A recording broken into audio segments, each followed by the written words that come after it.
I did cooperate, held my hands up. Her just firing a gun at me. I can't escape the fact that I was shot by a police officer. Michael Brown, Tamir Rice, Laquan McDonald. These are some of the names we remember. They grabbed headlines, became hashtags, and were chanted at protests. But for every person killed by the police, there are 2 more who get shot at and survive. A 9-month Vice News investigation found that police shoot Americans more than twice as often as previously known. Over the last 7 years, officers from the 50 largest police departments shot at more than 4,000 people. 2/3 of these people survived. It's their stories that the national conversation about police violence has largely overlooked. I just remember her just firing a gun at me, and then I'm still there with my hands up. And then I just look down and I'm seeing smoke coming out of my body.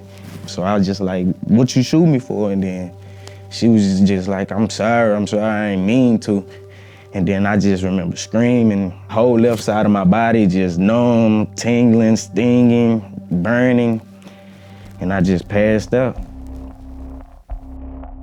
Our investigation found that about half of shootings occurred when officers encountered a subject with a gun, but the people shot were unarmed in almost 20% of incidents. Black people got shot more often and at higher rates than people of any other race.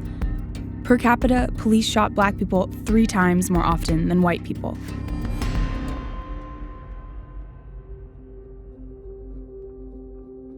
I don't remember, what exactly happened to me that night. But I was told that I did cooperate, held my hands up behind my head, but somehow I still got shot.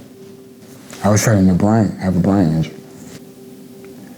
Main thing now is just live life and continue to live life. So I'm thankful for that.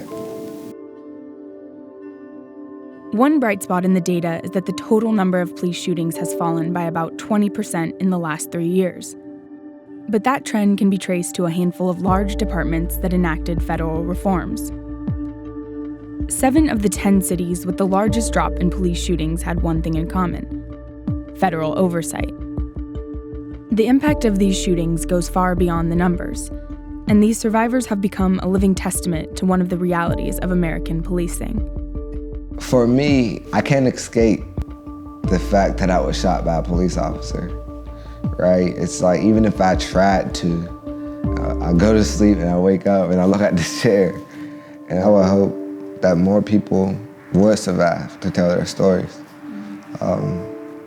Because it seems like, when people die, they don't get to tell their side of the story. I'm grateful that there are others who survived, but I also know the pain of surviving.